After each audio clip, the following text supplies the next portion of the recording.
Detroit basketball.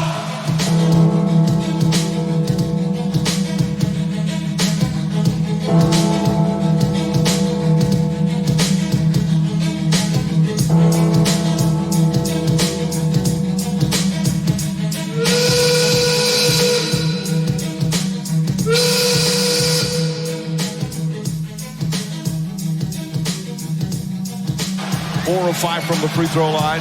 And then again, Toronto will get possession. Even though Green had possession when he called timeout, you lose possession with the excessive timeout. Now they just have to inbound the ball and the celebration will be underway. And it should be a celebration both ways. This is the last time at Oracle Arena. And if I'm this crowd, I'm standing and appreciating what this team has done. Lowry has it. Throws it into Leonard. That's it. It's over. The Raptors win. Yeah, there's a new NBA. Oh, they call a foul. Leonard's Toronto, Canada. We the North are now we the champions. The Raptors, the 2019 NBA champs. Raptors, welcome into the show. It's Views from the Sideline. June 18th, 2019, and the Toronto Raptors are your NBA champions. That sounds weird to say. It was a long journey. I can't believe the Raptors are NBA champs. What's up, guys? Joey Tysick, Malik Hill. What's up? Wow, 12-year-old me would have been so excited if the Raptors won. But now he's not. I mean, it's still cool, but it's crazy. I did not think that was going to happen. I mean, all the injuries definitely played a huge factor. If KD goes out, I'm not sure they win.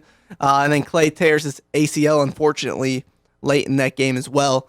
But Kawhi Leonard captures his second NBA Finals MVP, one in each conference. LeBron did it with two different teams. Kawhi's done it with two different teams. And so is Kareem Abdul-Jabbar. Kawhi's a two-time NBA champion. And there's still question that he'll leave Toronto. It sounds like it's going to be Toronto or the Clippers as his destinations in free agency. We'll talk about that more next week on our free agency special show. This week, it's about the draft. Quick hitters about the NBA champs. Joe, what do you take? What's your first initial response after the Raptors hoist up the Larry O'Brien trophy? Patrick McCaw, he did the three rings. He did what the Warriors couldn't do. Yes, sir. Shout outs to him. Jeremy Lin, first Asian American to win an NBA championship. My hero. I love Jeremy Lin. We've heard it before. He's one of my favorites. Have you seen somebody put up a highlight video of him dribbling him in the final? Yeah. Him dribbling out the clock. It's fantastic. Yeah, he didn't get a lot of much time in this, but it's still cool.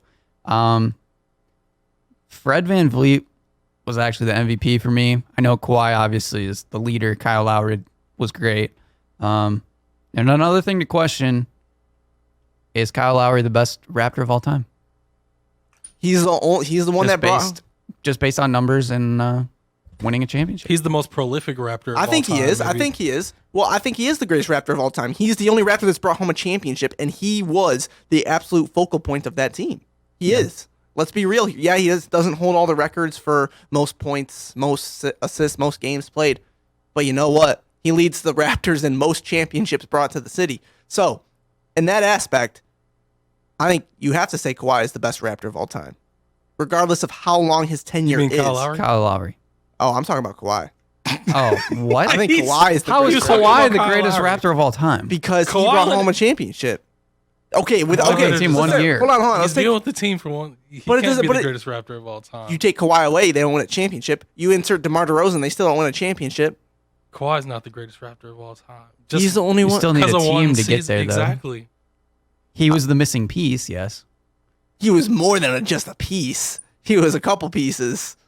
He'll never reach Vince Carter. I mean, He'll never reach Vince I'm not Carter. saying he has the same allure of former Raptors, but He can't get above Vince in terms of greatest Raptors. He can't. and just especially if he there's leaves. an argument that DeMar DeRozan's a better Raptor than Vince Carter. Right. I agree with that. And I'm one of the... Vince Carter's my favorite player of all time. Yeah, that's what I'm saying. I mean, Vince Carter is the Michael Jordan of basketball in Canada. Right. But DeMar DeRozan produced more for that franchise. Right. And I'll say Vince Carter was the better player, though. Right. So that's why I'm saying Kawhi Leonard is the best Raptor of all time. I'm not saying not because of how much time he spent there, but because he was the best Raptor. He's the best basketball player to play for that franchise, and he's the only one that brought home a championship. He's the best single season Raptor. There we go. I can agree Compromise. with that. Okay. Thank you, Joey. I can agree with that. For giving us a compromise. I can Thank agree you. with that. Anyway, Malik, what's your thoughts? Yeah, Malik. I'm just so impressed with what they did in this series. Kyle Lowry finally coming to life and doing what people expected him to do, playing like regular season Kyle Lowry.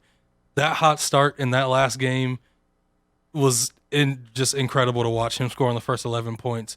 Fred VanVleet coming up huge in almost every fourth quarter since the middle of the Bucks series. He's been fantastic. Pascal Siakam being just consistent. Serge Ibaka having his huge surges on offense and defense. I mean, everybody stepped up when they needed to. Everybody had their moments. And Toronto deserves it. Injuries or not, Toronto went and won this series. They did what they had to do, and they deserve every moment of it. And Kawhi's personality shining after them winning the championship is the real MVP, because him doing the laugh on stage during the celebration, he's a walking meme at this point. And he's a moneymaker. And now the pressure's off of him. He did what he 100%. came to do for Toronto. Toronto won by taking the gamble on him, but now he's free to go. He got them the championship that they've been looking for, and they, honestly, I'm sure fans will obviously be upset, but they can't hate him for it if he leaves. He did what he came there to do, and he said it from the beginning that he didn't think he was going to stay there. So if he decides to leave,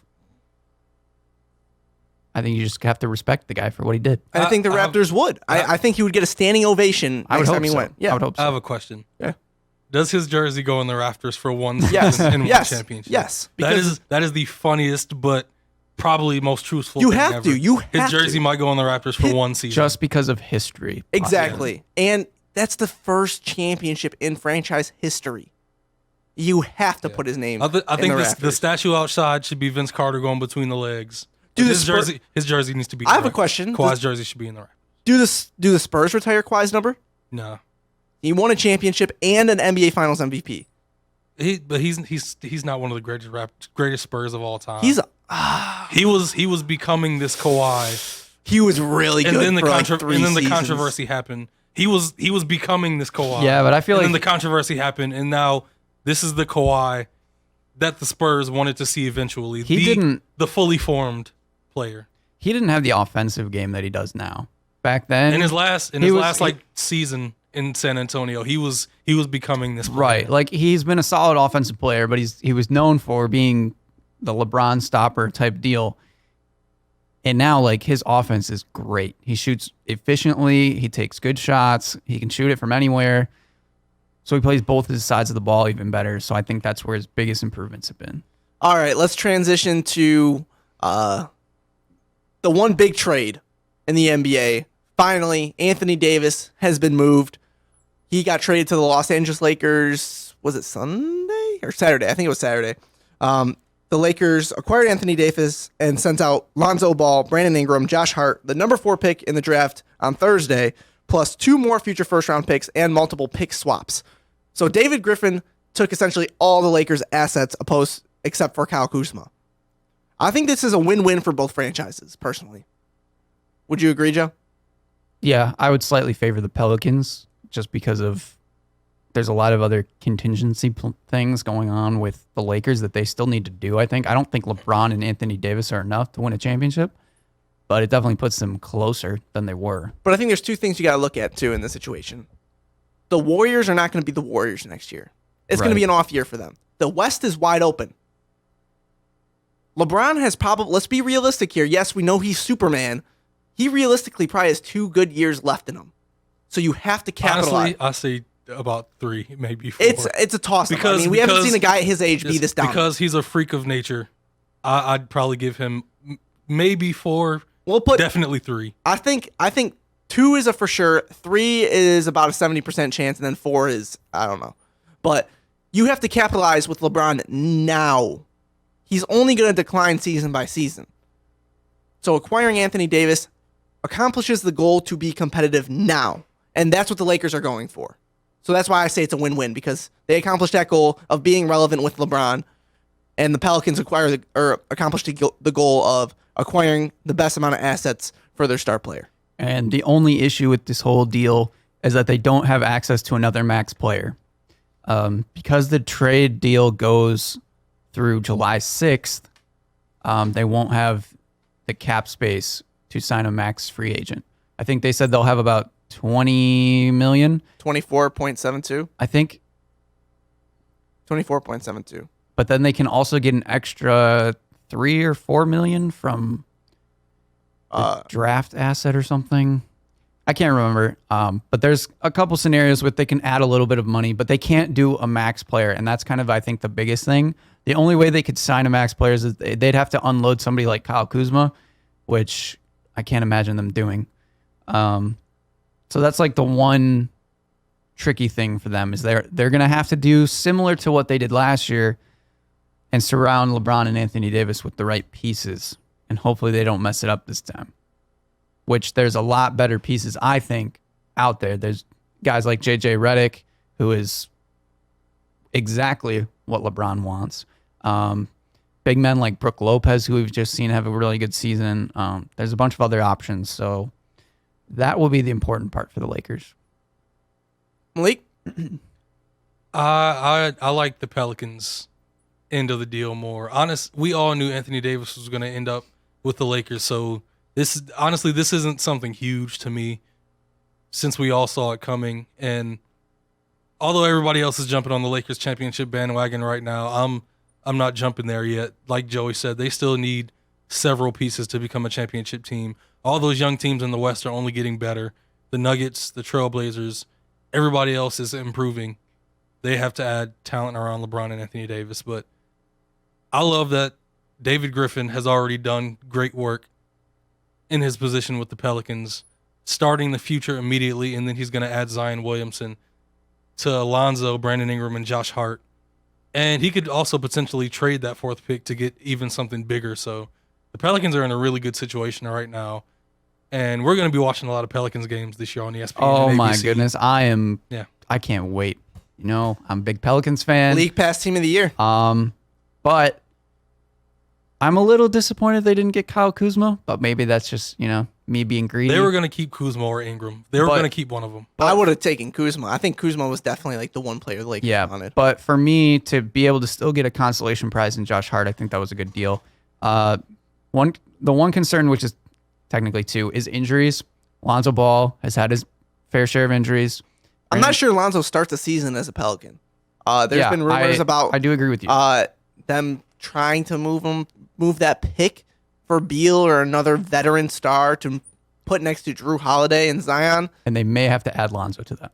Yes, because Lonzo has value. I really do believe, regardless of what you think of the whole Ball situation, Lonzo is going to be a very good player in this league. He just is. He's going to be a very good starting point guard. I'm not saying he's going to be the best. He'll be a top 10, top 15 starting point guard. Yeah, and if they keep him, I think he'll work out great because he's shown that he's a really good defender, and to have him paired up with Drew Holiday, arguably one of the best defending guards. And we already know how great of a passer he is. Right. Yeah. They would have a really nasty defensive guard backcourt, and you can throw lobs to Zion, and it'd be a fun team to watch. So I'm interested to see what they do, whether they trade the pick or keep it. I'm going to be excited come Thursday night. That's why I don't think they're going to trade Lonzo, because I feel like he might be the perfect point guard for what they're trying to put together. I don't see any other guard that would fit better than he does right now. He's very similar to what they have in Elfrid Payton, but he's a little bit taller. Yeah, he's taller. He's more athletic, faster. He has much more upside, more length. Yeah, exactly. Yeah, I agree. All right, that's enough Anthony Davis talk. Let's get to the meat of the show. I love talking about the Pelicans, though. I love talking about the NBA draft we're about to talk about the Pelicans. As not very long. A Pistons fan that has been through the sad boy era, which is still currently technically probably going on. Well, no, it is.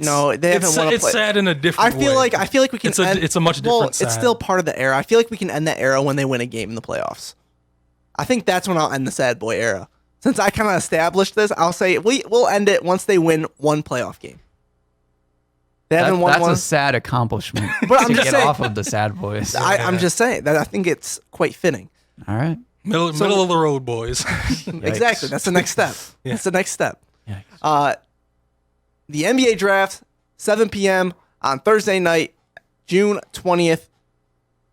Let's start our mock draft. How we're going to do this is we're all going to give our opinion on who we think the team will pick at that selection, and then we'll try to come to a group decision. Try. Try is the Keyword, keyword. yeah. Well, the first three are easy. Exactly. So we won't have trouble Yeah. there. But then we'll try to come to a group decision about who will be selected at that selection for the official, unofficial views from the sideline NBA mock draft. So let's get started.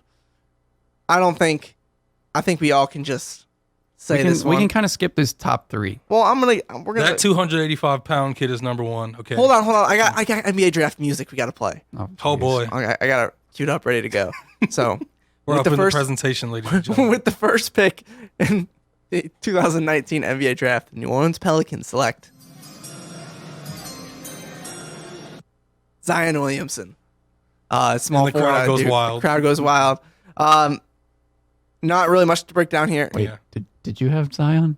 Oh shoot, you didn't have Zion? Oh, jeez. Oh man, that's I thought we were all on point here. No, I'm just kidding. But yeah, Zion Williamson, he's going number 1 to New Orleans. We got that pretty much set. This has been broken down for months now. Yeah. So we're gonna move past that. But Pelicans get Zion and their next star to build around. Moving on, Memphis Grizzlies. They've worked out RJ Barrett along with John Morant. John Morant has been the rumored number 2 pick ever since the lottery has finished. But they did work out RJ Barrett. Guys, we don't have any surprises here, do we? The question is, where is Mike Conley going? That's the exciting question. That's exactly, and we might have an answer to that come Thursday night, because it sounds like Mike Conley trades have intensified. Utah Jazz have been the rumored front runner right now. Also have seen Dallas rumored in there. Also have seen Indiana, and recently today I saw Detroit as rumored too, which they were linked to him at the deadline. Again, all rumors, probably all smoke. We don't know. I'd love to see Indiana. Him back. Yeah, I'd love to see it. Dallas would be interesting too. It would be interesting. Luke is the point guard. That's true too. Yeah, That's why but- I'm not sure I'll see that very much. But with the second pick in the 2019 NBA draft, the Memphis Grizzlies select. I like this music. We're gonna really slow this down by doing that every time. Ja Morant. Yep, and then actually, yeah, maybe I should just stop that. I feel like it's cool. It was a good idea. That was a good idea, Yeah, but was We a can do good it for the idea. Pistons. We can bring. all right, sounds good. But yeah, Ja Morant at number 2. Moving on, number 3, Knicks. They did take a meeting, or they did have a workout today with Darius Garland, the Vanderbilt point guard who was injured this year. But But They're just being courteous. consensus, RJ Barrett. We have them all going number 3. I love how Knicks fans have just settled on RJ Barrett. It's so sad in that city right now that they're like, yeah, we'll take RJ. Like, Well, he's a consistent top 3 pick, but everybody's like, nah, yeah, we'll take him. Like at the beginning of the offseason, Knicks were in the driver's seat. It felt like, maybe we'll get the first pick. Because they knew they were going to get the first pick. Well, They they knew didn't it. get the first pick. Okay, well, we're going to get Kevin Durant and we're going to get Kyrie Irving. Well, Kevin Durant goes down and Kyrie's talking about going to the Nets. Well, we can still get RJ we could still get Anthony Davis and then bring Kevin Durant along, and in a year we'll be healthy. Oh, Anthony Davis got traded to the Lakers? Shoot. Let's see how this kid from Duke works out. I guess we'll see. Yeah. No, but all jokes aside, I think RJ Barrett's going to be a great player. I think he's going to be he's definitely going to be the number 2 player in this draft class, in my opinion. I think he was overshadowed a little bit by Zion. Zion's going to be fantastic. He's a once-in-a-generation type player, but RJ Barrett's going to be an all-star in this league. I firmly believe that. He's in the mold of Very Ben. possible. I think he's in the mold of Ben Simmons with a better jump shot. He has much more offensive talent. Exactly. I think he's Exactly. the most NBA ready out of this draft. And we'll see. Yeah, I think Zion might take a little bit more time than people are expecting. But now let's get to the fun part. Via Los Angeles Lakers, the New Orleans Pelicans are on the clock at number 4.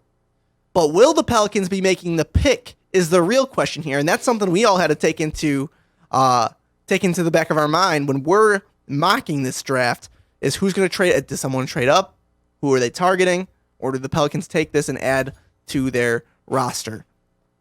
I'll hit you. We're going to go Joey, Malik, and then I'll go with who we have them selecting at number 4. Joey, your Pelicans are on the clock in number 4. Who do they add to their young core, or do you think they trade it?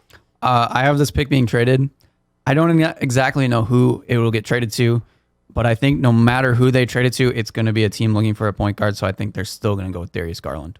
But I think this pick is going to get traded, and I'm actually hoping that the Pelicans do. Whether they trade it for a good player like Bradley Beal, or if they trade back and get multiple picks like Atlanta's been kind of roaming around trying to give up their picks, I think the Pelicans would be good if they could take the 8th and the 10th from Atlanta for the 4th pick. Malik? With the 4th pick, New Orleans Pelicans select Jarrett Culver. Ooh. He's a late bloomer. He has potential to be a lockdown defender in the NBA. He showed a lot of promise on the offensive end this year. When he got into a zone and when he got hot, he was almost unstoppable in the Big 12. And he had great moments in the tournament too. He's a streaky shooter, but he's shown that he can hit that shot. He can hit the three-point shot. His handles are getting better. His moves overall are getting better. And I think it would be a good move for New Orleans to take him at number 4. I think he could be a really good move for them. Where do you think he fits in this lineup? Well, if they take Zion number 1. I don't think he starts. Okay. The starting lineup: Lonzo, Drew Holiday, Brandon Ingram, Zion, and Jahlil Okafor, probably. Okay. So yeah, you bring Jarrett Culver off. Hopefully, by the time they get to the midseason, hopefully maybe he could be the 6th man. But yeah, he's coming off the bench at first. He's definitely a guy that needs to get better throughout the season. And yeah, I think he'd be a really good pick for them. Okay. My only thinking is that if they keep the pick, I think they might go DeAndre Hunter.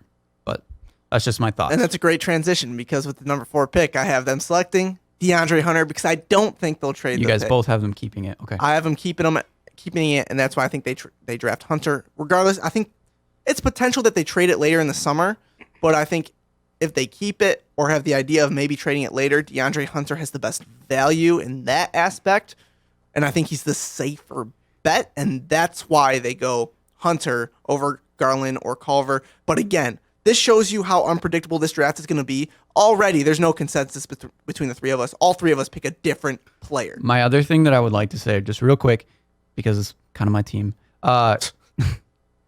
is that on the risky side, I would totally respect them taking Cam Reddish at 4. Yeah, he has the potential to be one of the top players in this draft. Just because of the fit for that team. I think they're going to need a shooter based on the mold of what this team is turning into. It could be a little bit of a reach because of some of the question marks of his mentality, but I think it would be very interesting. Totally. Okay, who do we want to put in our views from the sideline official mock draft? I would say DeAndre Hunter just because I think if they keep the pick, that's where they go. Sorry, Malik. I think it'll be either Culver or Hunter, but I think we could go DeAndre. We can go with DeAndre Hunter. All right. Well, just for this is not saying that we're taking away from your mock draft. You still have yours. This is just the unofficial official. All right. The unofficial official. I think that's a great name for our mock draft. I really do. The unofficial official mock draft. Exactly. Nice. Number 5, the Cleveland Cavaliers are on the clock. John Beeline's Cleveland Cavaliers. Oh my gosh, phrase, that's so that weird. Sentence. That is so weird. I don't know how I feel about that. Yeah. But the Cavaliers are on the clock. Joey, you're with Dan Gilbert making this pick because we know it's not Colby Altman. Who are you selecting? Well, they just got John Beilein, as we said, and what does John Beilein like to run in his offenses, which I think he will transition into the NBA? 3-and-D. Jarrett Culver. I think it's an easy pick. They've been eyeing him, I feel like, from the beginning. If the Pelicans do pass on Jarrett Culver, or if they trade and whoever takes the 4 doesn't take Jarrett Culver, I think it's a lock that Cleveland is going to take Jarrett Culver. Malik? With the 5th pick, I have the Cleveland Cavaliers taking DeAndre Hunter. I think he could be the surprise of the draft. He's a better shooter than people think. The thing is, he has a slow developing jumper, so it gets blocked sometimes, but People don't. He shot 43% from three last year. Sean Marion was an all-star, and he had one of the worst shooting forms in Exactly. NBA history. So with these franchises trying to change players' forms, I'm not about it. It ruined Stanley Johnson. If you hit the shot, that's all that matters. Exactly. If it goes, it goes. And he knew when to take threes last year. He was very, very picky with his shots, 43% clip, because he's a very smart player and he knows when to shoot it. He's a winner. He's a high IQ player on both ends. And Virginia has shown that they've got NBA ready guys. Exactly. And I think under Beeline, he could make a lot of development quicker than we expect because he's already physically ready and his offensive game is coming along with his strong defensive game. Totally understand. Totally a pick that I think is going to be very interesting. I do think they've seemed to lock in on Culver a little bit, but it also could be smoke because if we know the NBA draft, we never really know the truth. And at number 5, with how unpredictable it seems like this draft is going to be, I'm going to go out on a limb early on. I'm going to say the Cleveland Cavaliers draft Cam Reddish from Duke at 5. I think that's where his draft stock starts. I think the lowest he'll go is maybe 10 to Atlanta for maybe a team that trades up to take him. But I think his range is that 5 to 10 range. And he has all the intangibles to be one of the better wings in the NBA later on in his career. So I think it's a high risk, high reward take. It's not the safer pick like a Culver or a Hunter. But for the Cavaliers who aren't going to be really that competitive, I think you take the chance on Cam Reddish. Moving on, we have... Oh, yeah. Who do we want to pick here? I say we pick Jarrett Culver. Yeah, I think so too. Yeah, who do we have on the board? Yeah. Because Malik had the 4 and 5 swapped. So yeah. Because we have Zion at 1, Ja at 2, RJ at 3, Hunter, 4, 5, we go Culver. I agree with that. All right. Moving on, number 6, the Phoenix Suns. Again, are they making this pick? That's another thing we don't know. At number 6, Joe, where does Phoenix go? They need a point guard, but they said they wanted a veteran point guard. So do they draft a wing here? What are you thinking? I don't think they're going to find a veteran point guard. I don't think they're going to find a trade partner. I think they're going to end up going young, and I think they're going to take Kobe White. I think he has a lot of potential. He's a bigger guard than a lot of people think. They've been linked to Kobe too. Aside from all the point guard prospects between Garland and Kobe, they've said to like Kobe a lot more. He's 6'5". He likes to push the ball, maybe sometimes a little too much at times. But with those young guys running up and down the floor, it might be perfect. But he's shown that he can play in big moments, and he shoots the ball well. I like his play style, so I think it'd be a good fit to keep that team young. Malik? I also have the Suns taking Kobe White, 6'5", fastest player in the draft. He doesn't have many weaknesses in his offensive game. He is so impressive to watch highlights-wise. He can go crafty when he gets to the rim. He can finish strong. His athleticism is almost underrated because if you watch his high school highlights, he can bang on people if he gets the chance, but he didn't do it that much at Carolina. Underrated passer. He has really good vision when he goes full speed down the floor. I think he could be a great fit for this team, and I think this is what they need to go with. And let's round that out with number 6. I also have the Suns taking Kobe White. I think we've all kind of teed in on their interest in that dynamic point guard out of North Carolina. Yeah, I mean, you guys touched on everything. I think Kobe White's, if they go point guard, I think he's the guy that they want. And you could see a team trade up to draft Kobe White because his draft stock has definitely been up. He's been in for workouts at number 4 for the Lakers when they had the pick, and for Cleveland at number 5. I think he said play at Cleveland at number 5 as well. I think you could see a Kobe White, Colin Sexton backcourt. I think I could see John Beilein wanting to play with multiple playmakers. So it'll be interesting to see. But I think so. Then we're going Kobe White for our official unofficial first mock draft. 3-0. Finally, that might be the only 3-0 exactly. we have on this. Exactly. Yeah. Joey, number 7, the Chicago Bulls are on the clock. Well, since I said that the Pelicans were going to trade the pick, and I think because of fit, I think DeAndre Hunter will fall to Chicago. That's a big drop for Hunter. Yeah, I agree. I think it is, but I think just based on fit and how this draft could go, people can rise and fall. I also think that Cam Reddish is kind of in play here. it's probably even a better fit. It just depends on what Chicago wants to do, because DeAndre Hunter would definitely be behind Markkanen and Wendell Carter in the rotation. But I think he's just too much of a value pick that they would go with him. Malik? This time last year, Chicago was willing to take a huge chance on a small forward named Chandler Hutchinson. So I don't think they go small forward. I think they're going to take more time to see what he has because they believed in him more than any other team. I think at 7, the Chicago Bulls take Darius Garland. I think they know their future point guard is not Chris Dunn. He's played well for them right now, but if they want to take another step towards being a playoff team, I think they need a better point guard. Darius Garland is the point guard of today. Deep shooting range, really good passer, great in the pick and roll. I think a lot of people are seeing a little Damian Lillard in his game, and that's why he's been shooting up draft boards. I agree with everything you're saying about Darius Garland. It's about if he stays healthy, and if he puts the work in the gym when he gets to the next level. Because there's a lot of hype being built into him right now for a guy that really didn't play much last year. And one of his weaknesses, everybody lists his lack of size, but today's point guards playing that type of game, you don't need size to drop bombs from 3 and have handles and be quick and be a crafty finisher. You don't need size. You just need to be a really good basketball player. Totally agree. And with the 7th pick for me, I have him drafting Darius Garland as well. I have him falling. I think this is his floor. I think he doesn't get past Chicago at 7. I don't think they're impressed with Dunn and how he's played well, but he doesn't look like a franchise-changing point guard, and Garland could be that guy.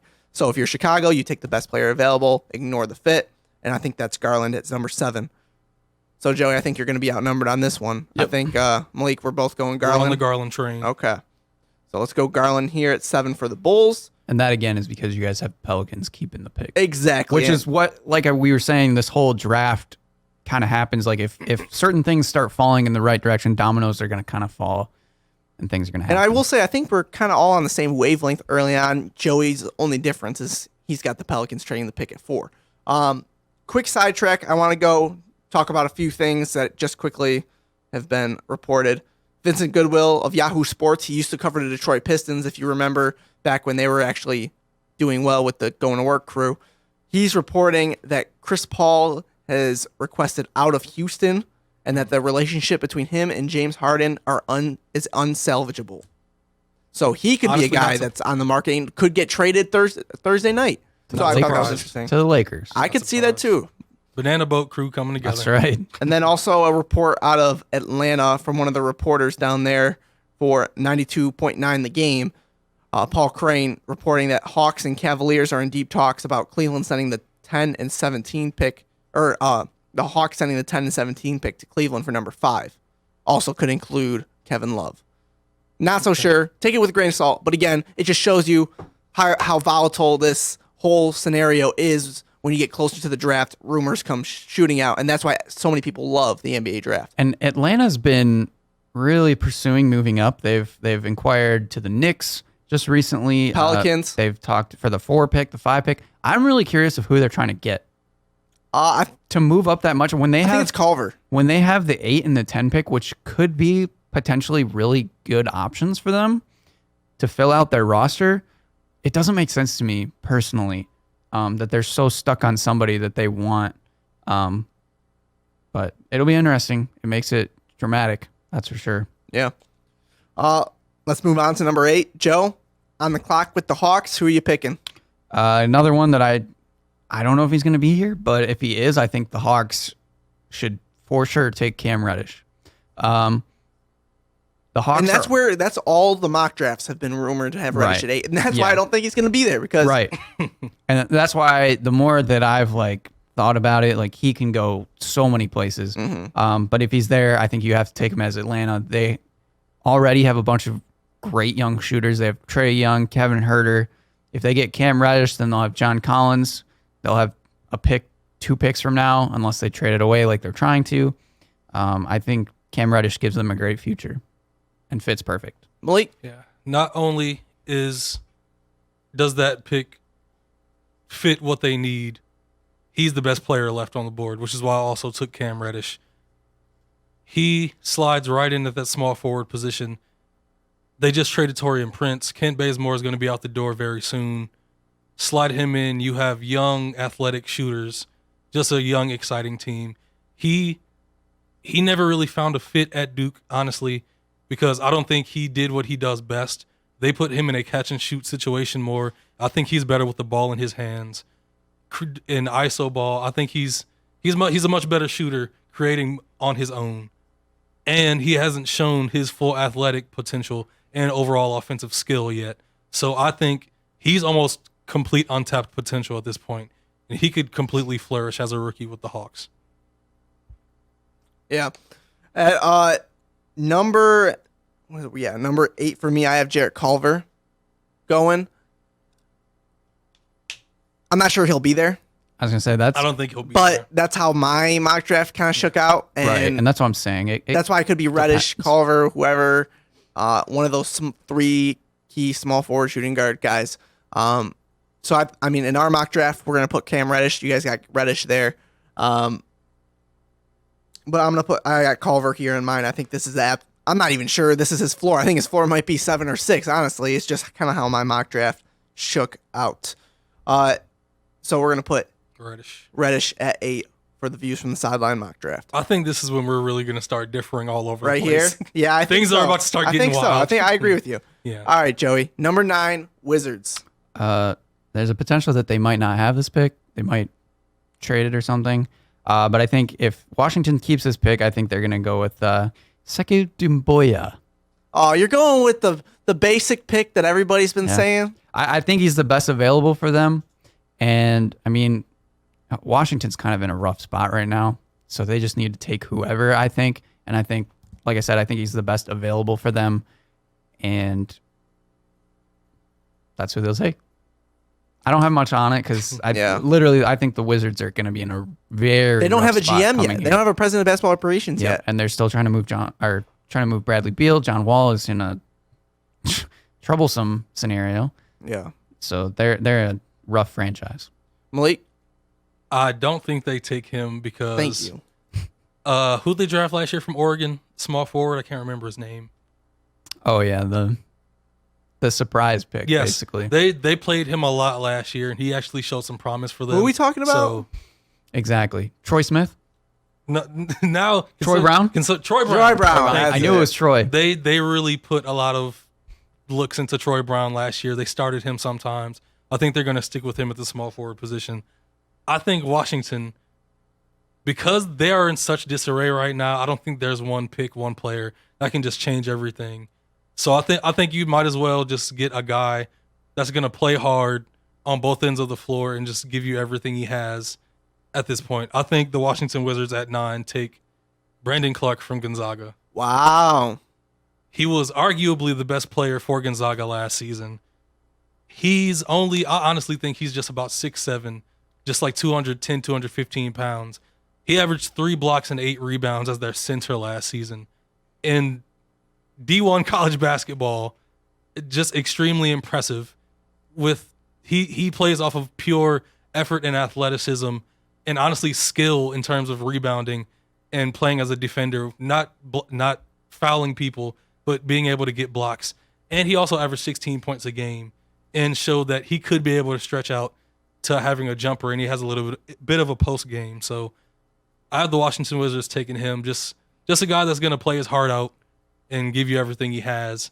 He's impressive on both ends of the world. He's extremely impressive on defense and has the potential to be impressive on offense eventually. And I'm kind of going off what Malik said. I think they look at a little bit of a big guy here, like you said with Brandon Clark. I have him going Jackson Hayes out of Texas based off potential, especially with that front office in limbo. I think they go with more of a potential-based guy. They don't know where this franchise is going to be. John Wall, he's out for next year. And he starts that Supermax. You don't know what's going on with Beal. Dwight Howard's long. He's not coming back. You have no future at the center position. So Jackson Hayes, he reminds me a lot of Jared Allen. Long, athletic, built in that mold, played in the same system in Texas. I'm going Jackson Hayes here. That leaves us a lot of questions here, guys. Well, who do we want to put here at number 9 for our mock draft? Let's break this down here. Do we go with the consensus? Both Kumbaya. both of you went with promise, young promise that's not But formed then yet. we went with a big man. Yes, both of us went with big man. Well, I'll throw in this scenario then. So one of the things that I've heard is that Atlanta wants to get a center in this draft, and that because they don't think that Jackson Hayes will fall to them at 10, that they may go for him at 8. And I mean, it's a little bit of a reach. That would be. I think that's nuts. Jackson. But Hayes again, going this that high. draft, but I that agree draft is too. so unexpected. Yeah. We don't know where And most there's players not will as go. many centers at the top of the draft, and depending on what they do, if they trade their 10 and 17, I think at 8 they would go Jackson Hayes to make sure that they get that they wanted, and then that would put Washington to have possibly Cam Reddish by my draft. So I'll throw Jackson Hayes out. I want you guys to make this decision. Do we stick with the consensus at Saku or Brandon Clark? I think if we're trying to make this as accurate as possible, I think Brandon Clark is the reach there. And But I do my like vote would Malik's- be I like I'm not Malik's taking- reasoning for taking Blank. So I'll let Brandon you Clark. guys come to the decision And on this also, one. Brandon Clark has been seen in a lot of top 10 mock drafts, surprisingly. Let's just go with but- Brandon Clark. Throw it. Let's do Throw a it. little wrench in our draft. We got to. You never know. Watch this one be. There are major surprises in every draft. Exactly. This one coming up. There's gonna be a lot of This might be the surprises. biggest surprise of our first round mock draft. Honestly, I think it might. But this draft this is going to pick be I'm full of making. surprises, I think. So yeah, let's go. We'll go Clark at number 9 for the Washington Wizards. Number 10, the Hawks are back on the board. Joey, who are you picking for the Hawks at 10? Oh, like I was saying, the Hawks needed a center. And I'm not going to lie, I went with my heart over my head on this one, and I'd have them taking Bol Bol. Oh my God! I knew it. I knew he was going to do it. That's because I still want... But I will say, I think Bol Bol could go high in this draft because Right. he has so much potential. If you watched his pro day video that came out last week, he's very fluid with the ball. But he's also dropped like almost 30 pounds. That since is the the end of big season. concern. That's why That's- I literally have no idea where he'll go in this first round. I heard something. I have no idea. I heard something from an NBA executive. Well, I didn't personally hear it. I heard it on Twitter that an NBA executive said Right. this. Bol Bol is going to get somebody fired, either for a good reason or a bad reason. Probably. And I totally agree with that. He's another one that he could go anywhere from probably 10 to 20, He could maybe go, even later. Exactly. He could go from like 10 to 25. I feel like somebody, though, will take a chance. I actually don't want him to make it to the Spurs because I'm nervous about that. But yeah, I just think Atlanta would have such a great young core of just shooters because Bol Bol can shoot the 3. That'd be a fun team to watch. So that I went with my heart, not my head. But Malik, I am going out on a limb on this one. oh boy, I want With the 10th pick, the Atlanta Hawks select Grant Williams from Tennessee. Wow, you really Grant Williams. Listen, No. He's been talked about as a borderline second, maybe a first round sleeper. You have him going number 10. Grant Williams, I don't even think he's worked out for anybody in the lottery. I know, but this is Malik's mock draft. Grant Williams is strong enough and smart enough to handle NBA 4 and 5s. He was extremely productive and at times completely dominant in the SEC, the most physically tough league in college How basketball. old is Grant Williams? I think he's 20. He's either 22 or 23. See, that's why that's Chris has another a big thing. age problem. Where the NBA has a big age He's problem either with 22 players or late. 23. But I also think he could almost be a perfect complement to John Collins, who is he's developing into an athletic pick and roll stretch 4 guy. Grant Williams has also shown capability to hit the 3, but he's best down low, banging with the big guys. If you give him the ball, he has unlimited post moves. I think he could be a great fit with John Collins, and I'm taking him at 10 in Atlanta. My one concern with that, I do think Grant Williams is underrated. But my one concern is that I feel like Grant Williams and John Collins are too similar of players, and that That's funny. I think they're different. they're I like think they're very different. they're undersized big men. And I know that the NBA is moving into a smaller ball type of lineup system, but I just don't see that working for them in the post. And number 10 for me, I have Mfiondu Kabengele Oh boy. out of Florida From Florida State. State. You guys are both reaching. That's the Here he has been working out for guys on the board of on the border of the lottery. He's worked out for the Pistons. He's also worked out for Charlotte. Worked out for Miami. This guy's one of the best shooters on the perimeter. He played at Florida State. He's a big man, super athletic. Wants to dunk anything he can when he's underneath the rim. Good timing, shot blocking. He's big. He's 255 pounds at his size. The NBA is about pace and space. Mfiondu does that. He's one of the best three-point shooters out of big men. And he's super athletic. So I think he's a dark horse to be a reach candidate in the lottery because he has all those intangibles you look for in a big man in today's NBA. And he kind of fits the today's NBA big man. My thing with that pick is, and he was a sophomore, so 20 years old. the Hawks 1 through 4 will all be shooters. You also want the center to also be. Well, once you want the 5 to be the one guy doing the dirty work down low. Well, I think, and then 1 through 4 being the shooters. But I think John Collins does a lot of the dirty work. Yeah. That's why I picked Bol Bol. But that's also why I think John.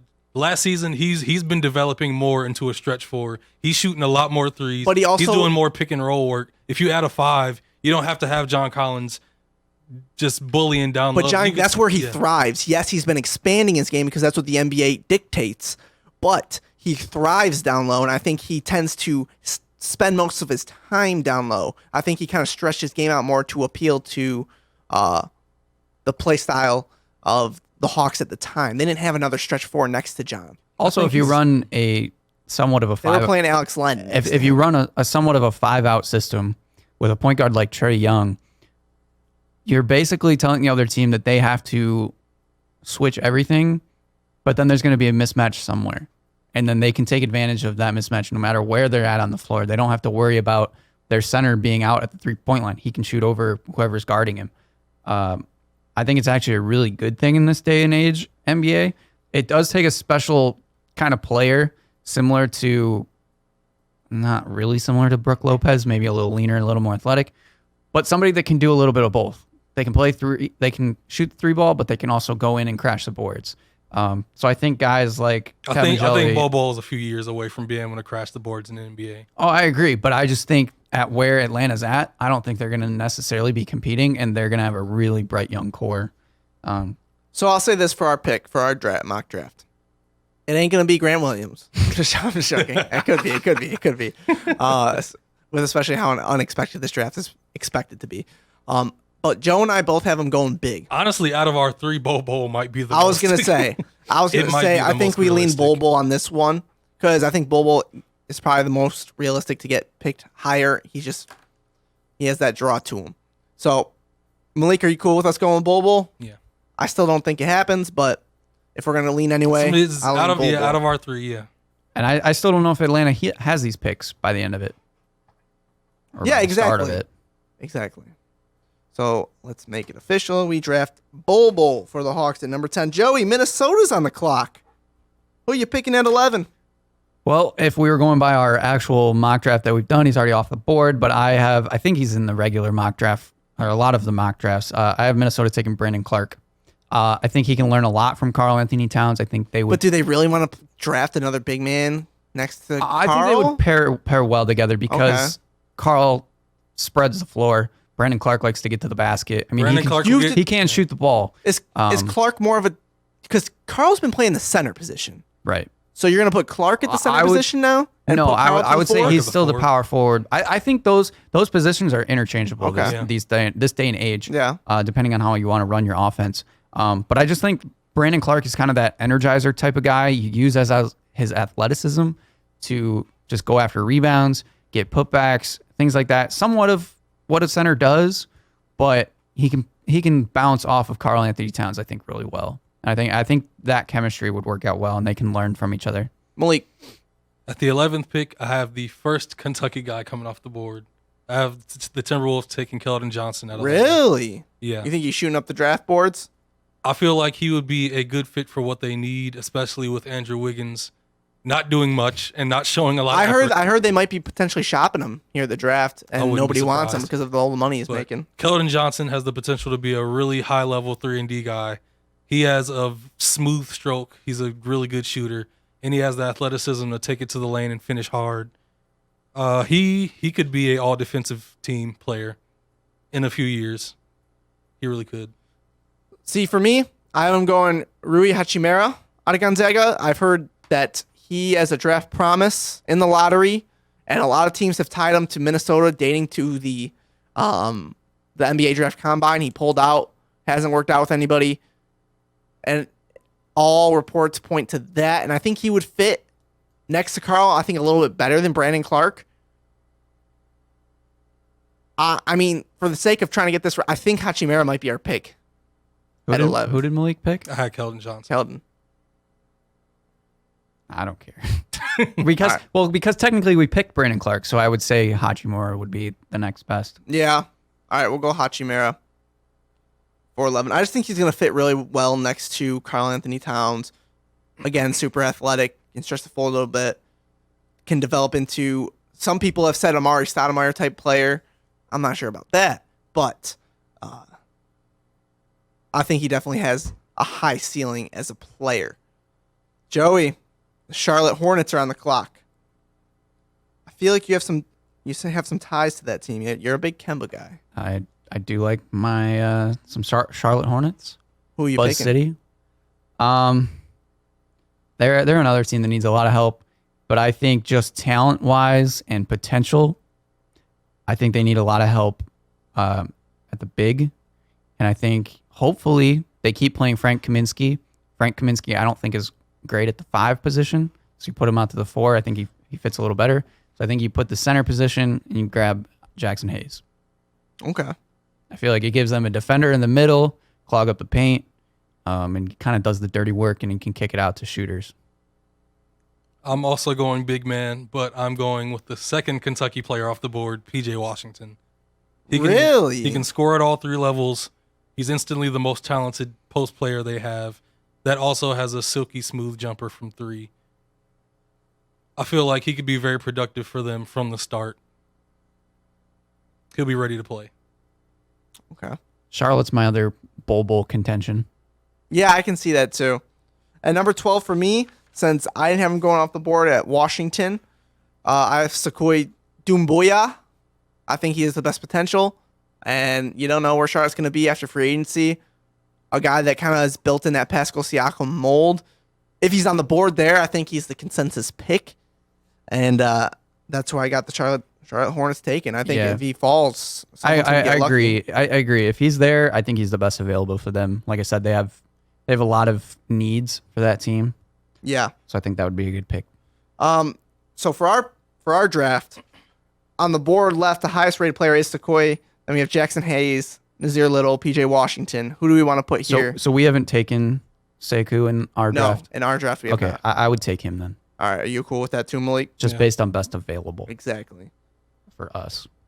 All right, put that in for Charlotte. Number 13, we have Miami on the clock. I wonder if we're going to have the same for this one. It'll be interesting. Possibly. I think we might. Because of later or recent rumors. Yes. Joey, go ahead. Who do you have Miami? I have Nasir Little, one of the first Piston prospects to leave the draft board. Well, yeah. Kind of like we've been talking. We might have even talked about it in a previous episode, but his draft stock has gone way up. It sounds like Miami is almost guaranteeing. And that I think I said last week on the show that I think his floor is Miami at 13. Right. So I just think that's kind of they're also in need of a wing. So I think it fits well for that team, and I think Miami takes him. Malik? I'm also going to Nasir Little. Early in the season, he looked in the first 5, maybe 6 games of the season, he looked like he could be a top 5 pick. But once conference play started and a rotation settled in, he kind of faded back into the distance. But he still has the potential. He is an explosive athlete with an NBA-ready body. He's 6'7", like 225. He has a lot, and he has a very quick first step. He has a lot of work to do in terms of his jump shot and the rest of his game, but he has great things to build on, and this will be a good pick for Miami. And that's another consensus for us. I have Nazir Little going 13 to Miami, and we're going to put this in our mock draft. Nazir Little, number 13, going to Miami. for all the reasons you guys said. Seems like they've keyed in on him. He was a top 5 prospect. There's a lot of potential in Nazir Little, and I think it's a player Miami just doesn't pass on. I think it's a lot of that Justice Winslow scenario when they wanted Justice. They were so keyed in on him. It was not that it was smoke. It was they wanted him, so all the rumors were true. Nasir Little, very similar to Bol Bol, where like potential of being a top 5 player in this draft, but there's so many question marks around it that nobody's really sure. Joey, Boston Celtics at 14, the pick prior to the Pistons. Oh boy, if this guy is available at 14, which he could be based on how I've drafted, Rui Hachimura. I think he's a perfect fit for Boston. They most likely losing on Marcus Morris, I believe. Al Horford sounds like he's going to sign back with them. But it's not a guarantee. Right. It's not a guarantee, but I think it gives them a big man either paired alongside Al Horford, I think works great. Or just a big man as himself to lock down the paint for Boston. I think he's a great value pick overall. And they have so many pieces already. They kind of just want the best available for the most part. And I think that the best available also fits them very well. Malik. With Kyrie leaving and Terry Rozier being a question mark, I think Nickeil Alexander-Walker would be a good pick for them. It's not bad, actually. I think they empty the bank account for Terry when Kyrie goes. Even if they still have Terry, what do they have behind Terry in the point guard depth? They don't have much.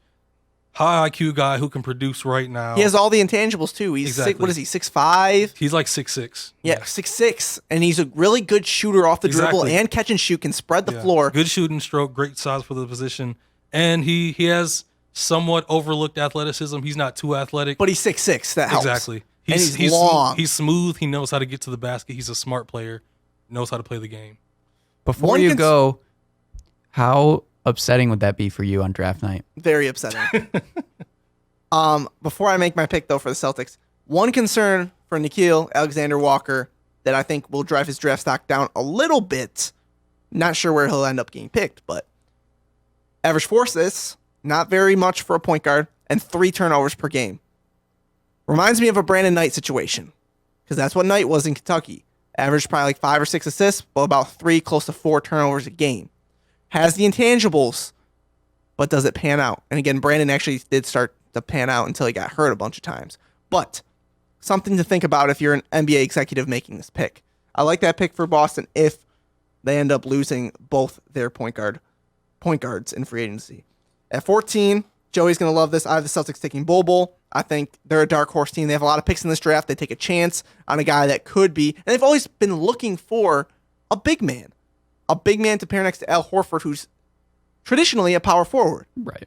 And what is he, 31, 32 now? So, I mean, they got to look towards the future, especially since it seems like the whole Boston scenario has kind of turned into a disaster, accumulating all these assets and not getting a star from it, which seemed to be their Danny Ainge's end goal.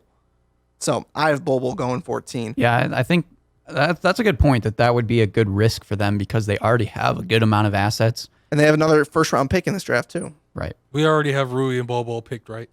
In ours? Ours. Yeah, we do. Yeah, we do. So we'll go with Nickeil. I don't want to go with Sorry, Chris. Spoiler alert. Sorry. Fine. Sorry. Go with Nickeil. Time for the draft alert. Yeah. Get excited, Chris. Come on. Energy. With the 14th pick, the Boston Celtics take Nickeil Alexander-Walker. Pistons are on the clock. Hold on, Panda Joe. Chris crying. Hold on. Let me I made the pick for us. Pistons are on the clock. All right. Pistons are on the clock. All right, Joey. In the 2019 NBA draft, the Detroit Pistons select Romeo Langford, Indiana University. Now, why Romeo Langford? He's been the guy that's been linked to the Pistons the most. Right. He hasn't worked out for the team. Yeah. Which I think is very interesting. I just like his upside a lot. It is scary that he could be a flop for this team. Could be another Stanley Johnson situation. Just because people have it's been starting to get rumored that his aggressiveness is not always there. Passive. But like I said in the previous episode, I believe, I think that's okay for this team. As long as Dwayne Casey can get it into his head that he can be aggressive for this team, even if it develops, it has to take a little time to develop, similar to, like I said, Luke Kennard. I'd be okay with it. I think Romeo Langford's upside is very good. He's a young player, Chris. And for Indiana, he kind of carried that team in a lot of games. Now, Malik, I'm going to skip ahead of you just so we already know who I'm picking. I have Nickeil Alexander-Walker going to the Pistons at 15. Doing most of the research, I fell in love with the intangibles. 6'6", 185, really long, decently athletic for the point guard position, great shooting stroke, can play as a combo guard while they develop him if Reggie's still here, so they don't start him early on, but he can play off him, kind of fill that two-guard role a little bit, especially since Bruce Brown hasn't shown to be an outside perimeter threat. I think he has the intangibles to be a good starting point guard in this league, and if he's there, I'd like to see the Pistons take the better prospect over fit, and that's why. And let's be real here, none of us are committed to Reggie Jackson. We all want to move past that. So the first step is to draft his replacement, and that's why if Nickeil's on the board, I think he would be my pick for the Pistons at 15. Now, Malik, who do you have the Pistons taking at 15? Yeah, can you give me the alert? Oh yeah, I'm sorry, I didn't take the some alert. of that dramatic effect. Yeah, I didn't take the alert either. Actually, but I was too bummed out that you guys took my prospect away. All right, Malik. Yes. The Detroit Pistons are out on the clock with the 2019 NBA draft. Who do they select? The Detroit Pistons select Kevin Porter, USC. Don't forget the junior. Kevin Porter Jr. Come on. USC. Besides Blake Griffin and Reggie Jackson, the Pistons maybe have one or two other guys that can create their own shot. Kevin Porter Jr. is a bucket getter immediately. Super athletic. His handle is crazy. He has a smooth jumper. If you give him the ball, you don't need to tell him to score. If you give him the ball, he will figure out a way to score from 3 mid-range or going to the lane. Pure scorer. I really like him. I think plug him in immediately. He produces more on offense than Bruce Brown, and he can help this team. My only concern with that pick would be that this team already has so many ball-dominant players that I'm not sure how it would fit necessarily. Essentially, but Ed Stefanski did say yesterday, fit will not be a determining factor. And if that's the case, Kevin Porter, I've heard, has been booming up the draft boards based on his potential. You can't ignore it. You can't ignore his talent. His talent is insane. His talent is there. Yeah. He has the potential to be a star in this league. He really does. I'm not saying he's going to be Donovan Mitchell. I want to put that asterisk there. But he has that buzz as the Mitchell prospect in this draft. He could either be like Donovan Mitchell or Jamal Crawford. A star or just a guy that gives you points. Do not disrespect Jamal Crawford. He's the greatest six man ever, but he's not a super. But he's not a superstar. But if you get Jamal Crawford at 15, you are happy. Yeah, that's what I'm saying. The talent he has, his floor should be Jamal Crawford. All right, I say you guys let me make this pick since I was going to actually agree with you. Really, you can pick. So on our board right now, Jackson Hayes is available. PJ Washington, Tyler Hero, my guy Mfondu, Keldon Johnson, who worked out for the Pistons. I think Keldon's a dark horse player to look at here, but I'm going to pick from the two that you guys brought up because they've been tied to the Pistons as well. Langford has been tied to the Pistons, in my opinion, too much. There's too many questions. And if what Stefanski has been saying is true, I think they take the flyer on Kevin Porter Jr., let everything else figure out later. And he is my 1B prospect on my big board for the Pistons. 1A is Nickeil. 1B is Kevin Porter Jr. My number 3 is Keldon Johnson. 4 is Romeo Langford. So I'll go Kevin Porter Jr. for the Pistons at 15. Can I go first on the Orlando pick? You want to go first on the Orlando pick? We're switching things up here. I don't know. Go for it. Take the stage. Yeah. Do you. All right. So with the 16th pick, I think out of almost the entire first round, I think this is the one pick that almost this just makes sense. This is the pick they need to make. They've drafted length and athleticism and size the past 3 or 4 years. Last year, they shot 35% from 3 as a team. Terrence Ross and DJ Augustine were their 3-point shooters. Mm-hmm. They're going to lose Terrence Ross. Exactly. I believe. I agree. They might maybe lose to Detroit. Terrence Ross. Maybe to Detroit. I'd be okay with that. Me too. They need shooting. Tyler Hero is who Orlando takes at this pick. Wow. I like that. I think it's a good fit. He has arguably the best shooting stroke in this draft. That's arguable. I think Cam Johnson has the best shooting stroke. But if not Cam Johnson, Tyler Hero has the best shooting stroke in this draft. After drafting all of that length and size and raw talent, you bring in a guy that just hits shots immediately. When you give him the ball, he does exactly what you need him to do.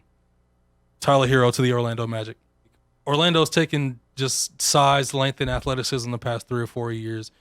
They need shooting. Last year they shot 35% from 3 as a team. They had DJ Augustine and Terrence Ross as their main shooters. Evan Fournier was pretty inconsistent from the 3. And Nick Vucevic started hitting threes too, but he's not just a three-point assassin. Bring in Tyler Hero. He's a guy that when you give him the ball, he will hit shots. He didn't hit a very high percentage from 3 last season, but he's a much better shooter than what his percentage was last season.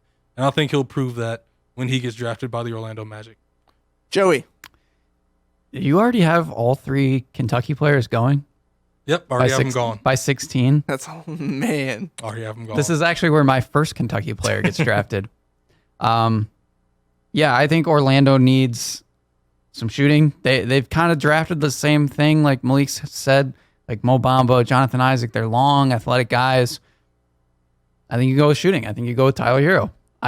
Wow, you guys agreeing on this one? Yep, I think Tyler Hero is a good fit for that team, especially with them losing most likely Terrence Ross.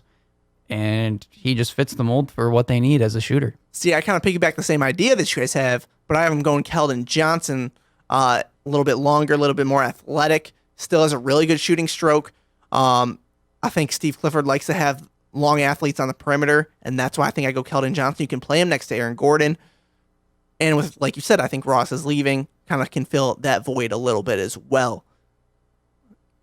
Okay. So we can all agree a Kentucky player is going to Orlando. But here, okay. We can all agree about that. Here we stand. For our draft purposes, Jackson Hayes is still on the board. Yep. Yeah, I don't think that's going to happen. But PJ Washington is still on the board. Mafondu's still there. Keldon Johnson. Do we want to put Tyler Hero here at 16, or do we want to get Jackson Hayes off the board for our mock draft? No, I think Jackson Hayes makes no sense for them. Yeah. Okay. I would just go with Tyler Hero. Go with Hero. Okay.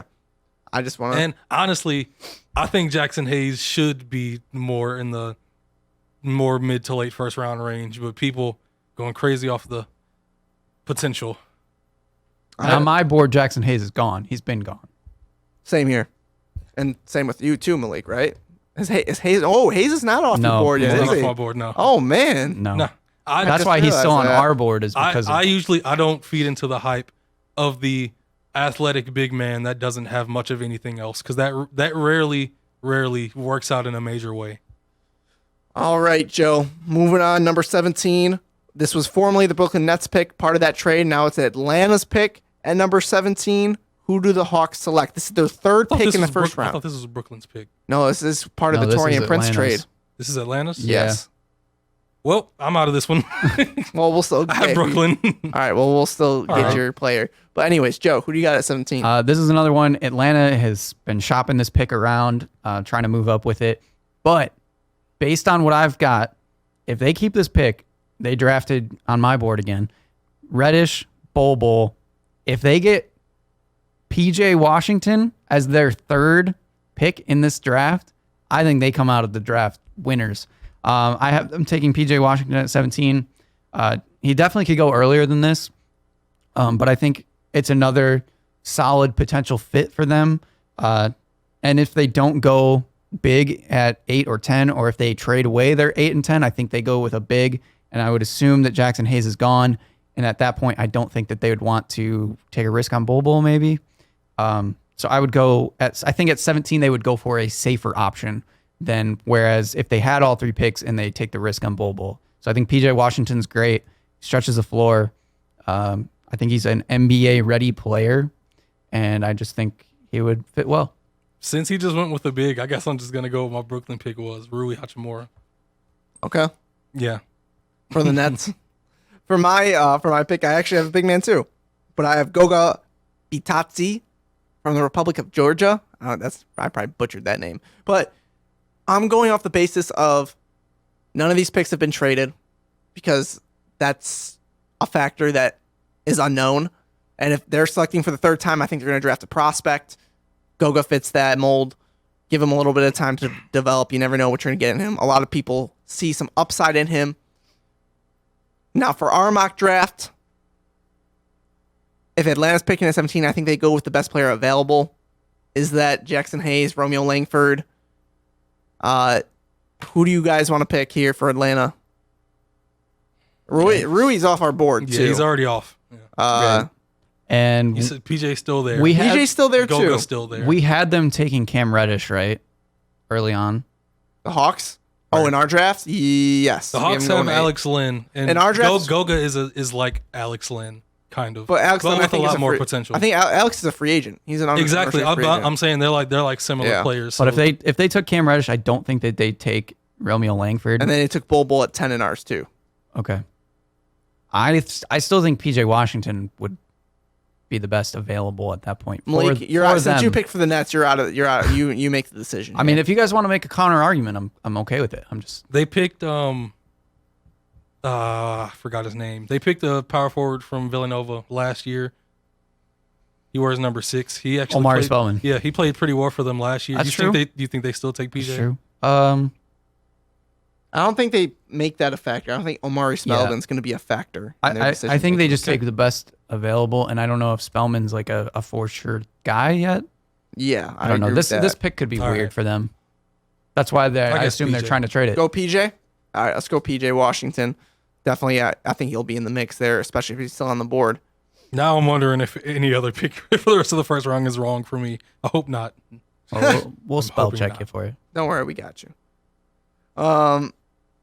Moving on, 18 Indiana Pacers are making the pick. Joey, who do you got for the Pacers at 18? Well, I'm assuming that they're going to lose Bogdanovich in the free agency this year, and he's a 3-point shooter, and I think you go with probably the best 3-point shooter in this draft, and I think Indiana takes Cam Johnson. He's a big shooter, space of the floor. I think if they were able to pull off either a Mike Conley deal or get D'Angelo Russell to Indiana, this team would be looking pretty scary. And all they would need, I think, was to fill the role of a spot-up shooter, and Cam Johnson can do that. And he's not a young kid, so he'd be able to just step into Right, that he's playoff ready to team. he's ready to go. Malik? I like that pick. For 18, Jackson Hayes is still on the board. I'm not taking Jackson Hayes. Miles Turner. 18, I'm going with a guy that I don't think anybody should sleep on this kid, and I don't think he's going to go this high, but I Or think this low. this would be a good pick for Indiana. I'm going Taylor Horton Tucker. Also, Oh, wow. could play the Wow. two or 3. Never mind. I misspoke. Malik's got some swings. I don't think Taylor Horton. I don't Chris think, has got I to don't think turn Taylor the Horton's page. this Do you want to know where NBADraft.net has him going? Where? 51. I was going to say, I know it's late second. And that's why teams always miss on talent in the second round and in the late first. That's true. Taylor Horton Tucker, 6'4" with freakishly long arms. He's a streaky shooter, but could get a lot better. Great handle, really athletic, huge defensive potential. So he comes I- off the I bench don't- for them. Yeah, Okay. I think sleeping on this kid is a mistake. I really think he could become something. He really could. I think scouts are sleeping on what he is as a prospect. I'll tell you what. In our draft, we're not drafting Taylor Horton Tucker. But the best thing about it is if they pick him or he becomes a good, talented player, Malik looks so Malik smart. looks good. He looks so smart. So At 18 for me, for the Pacers, I am selecting Tyler Hero because for the reason of Bogdanovich leaving and then needing shooting. Hero's on the board. He's one of the best shooters in the draft. So I think Tyler Hero gets the nod there. For our mock draft, Joey, you had Cam Johnson. I have Hero. We have the same idea of shooting. Do they maybe look at Keldon Johnson? Keldon's on our board. Romeo Langford's still on our board. Malik, I'm not putting Horton Tucker in consideration here. Hero's off our board at 16. What do you guys want to do here? I like the size for Indiana to get a big shooter. Cam Johnson's longer and I don't know if Cam Johnson is going to go that high. than honestly. Keldon. You said Keldon Johnson's still on the board. Keldon is still on the board. I think it's more of a. Let's go. I think it's more likely Keldon Johnson. Yeah, let's go goes. Keldon. Okay. We'll go Keldon Johnson at 18 for the Pacers. All right, number 19 on the board. Number 19.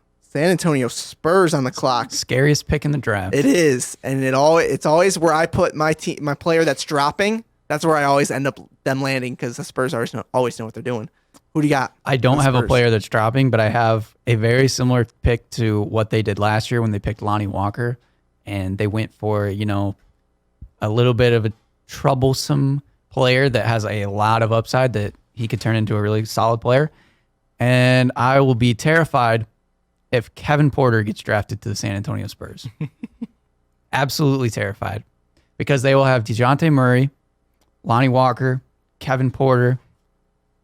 That's a scary potential that they could have. But I think if he's available at 19, which we've said is possibly he could be gone, I think the Spurs would take Kevin Porter Jr. Malik? You didn't even list the guy that showed out for them in the playoffs. DeMar DeRozan. No. The kid from Colorado. Derek White. Yes. Don't forget Derek White's name.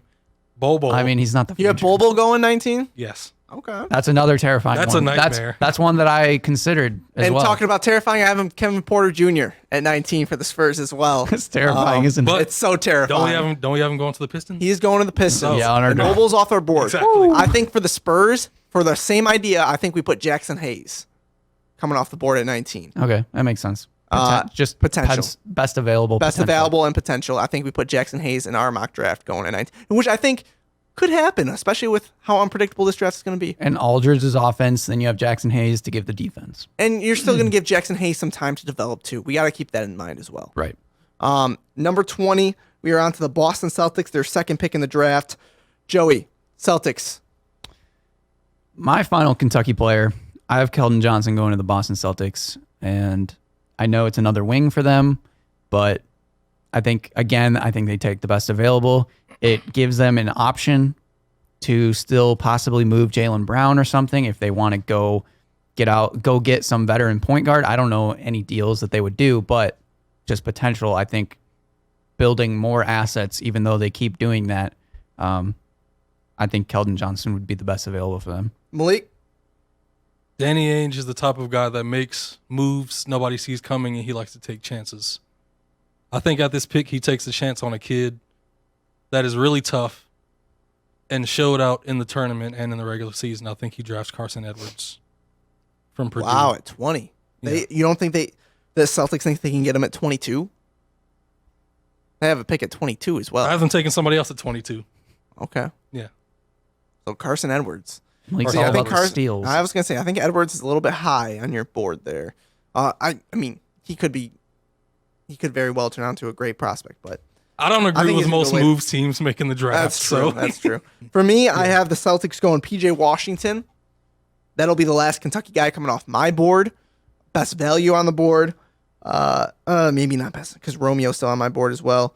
But I think the Celtics, Danny Ainge is always looking for guys maybe with the best trade potential, and PJ's going to get some trade interest there. So I have PJ Washington going to the Celtics with their second pick.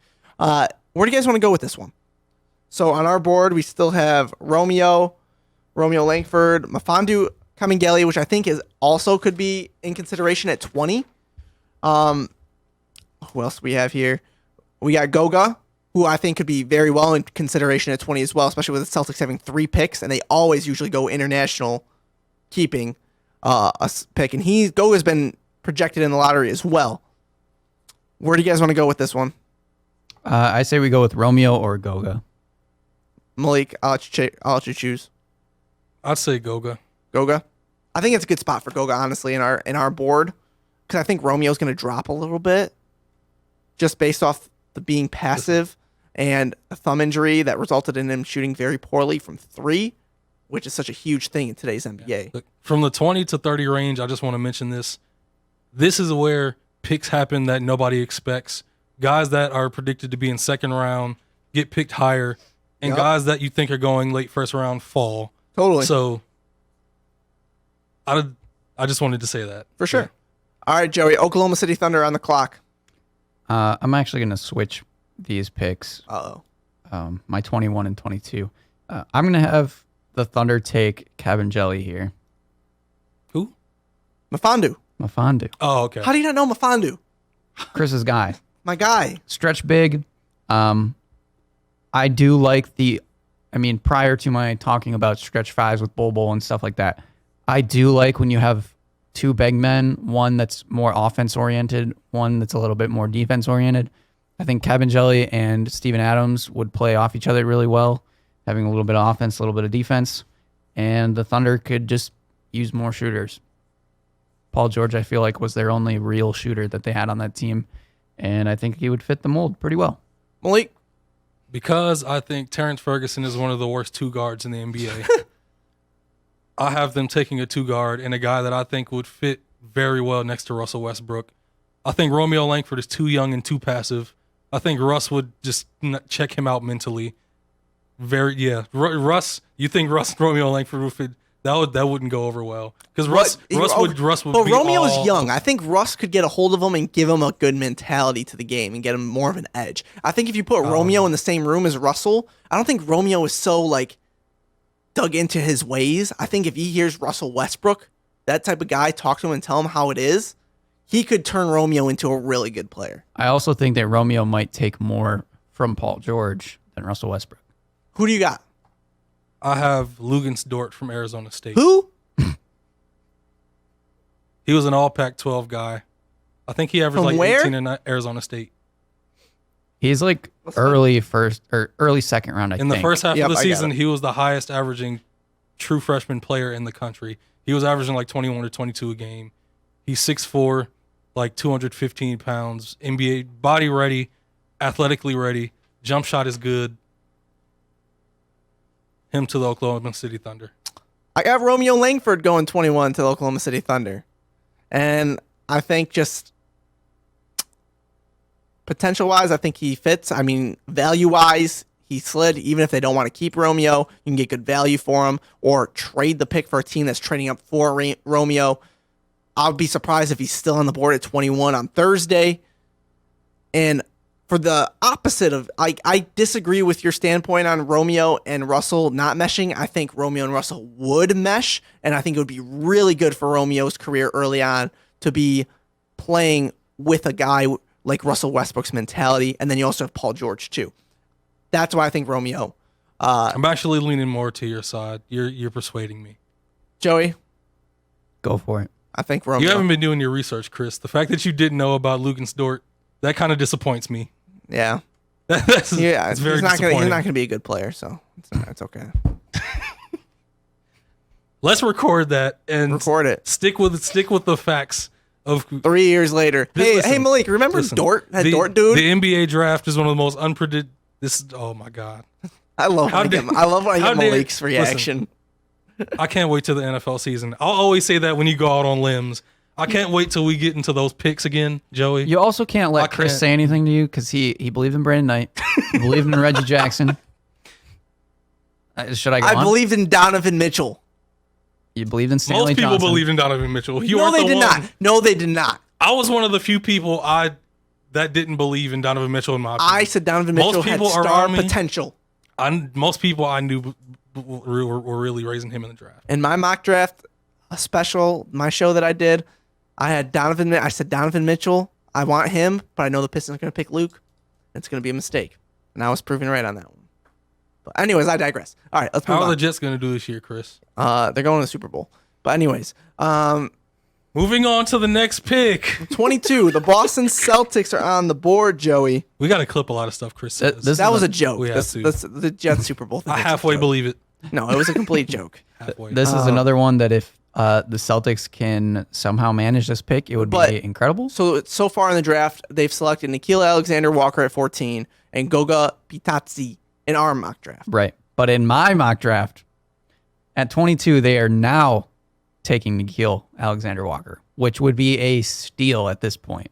But I think just the way that the draft goes, that nobody really needs a point guard in between, unless, like we said, maybe the Pistons go for it.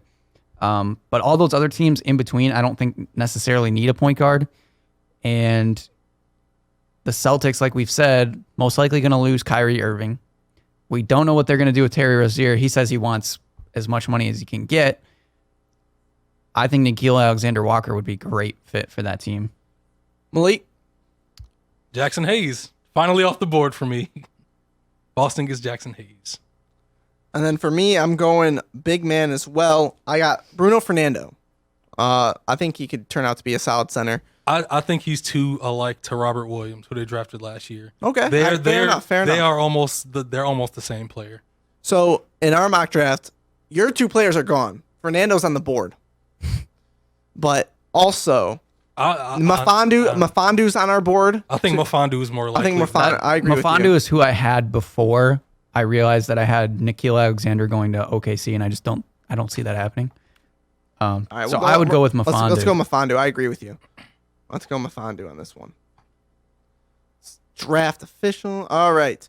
And with the 23 pick, Joe, Utah Jazz. I've been hearing that you've been hearing are rumors tied to this player, that they really like his workout that they've had. Matisse Thybulle. Washington. Strong defender.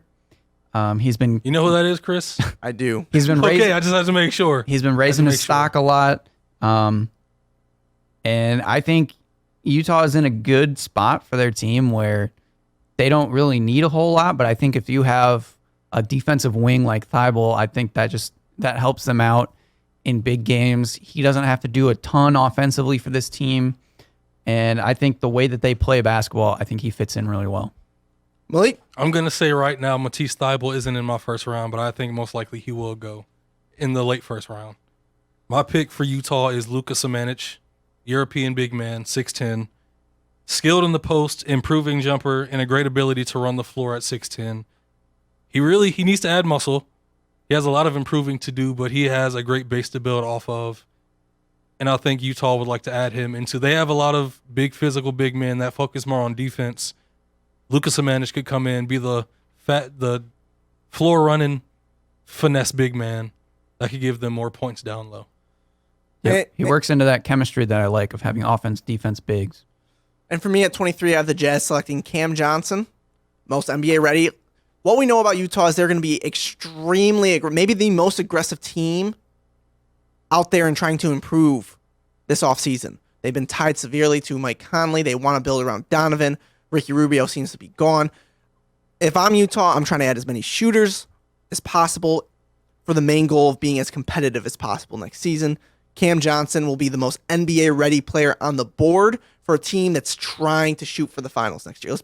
The West is wide open. They are shooting for the finals next year. If Cam Johnson's on the board, I think Cam or Grant Williams would be really good picks here for Utah.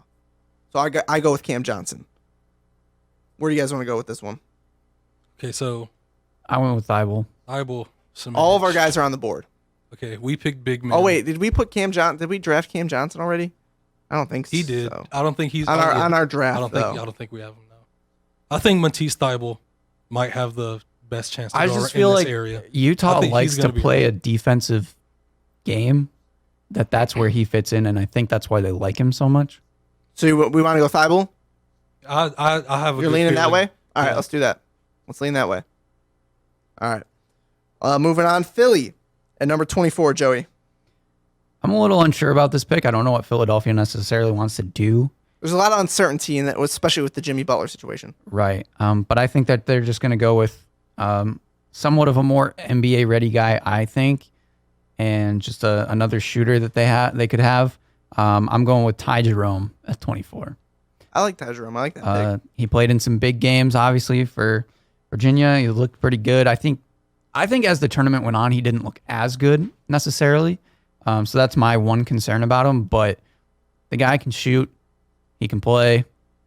And, I mean, Philly is still trying to contend. So I think Ty Jerome can step in immediately, be a solid bench player for them, and give them quality minutes.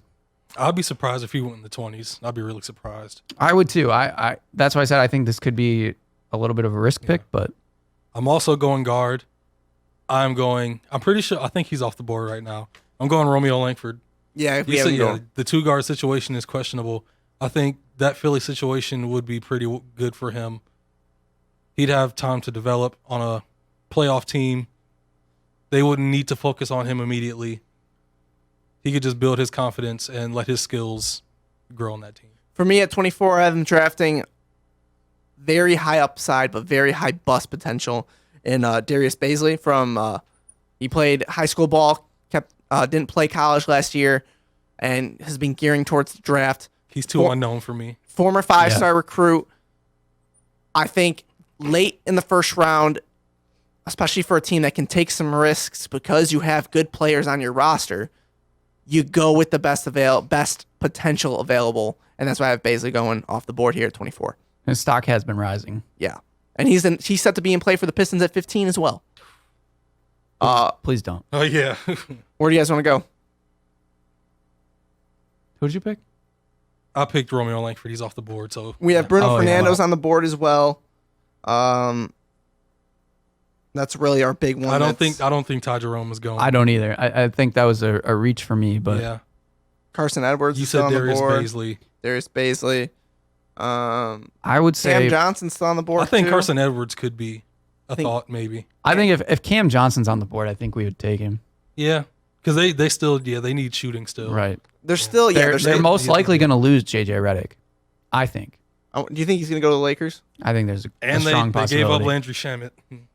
Yeah, that was a big So, one. yeah. Yeah. Cam Johnson. I like Cam Johnson there. All right, let's do it. Cameron Johnson going to Philly at 24. 25 to 30 is really the range where you have no idea who's going to go there. Yeah, But, it gets all crazy from here. And 25, Portland. Who do you got, Joe? This is such a Portland pick. It's basically the same guy that they have in many different scenarios. I'm going with Grant Williams. I think he's somewhat of the best available for them, in my opinion. And he can kind of play multiple positions. He plays tough. He doesn't have to do a whole lot offensively, but he can post up and maybe free up Damian Lillard, CJ McCollum.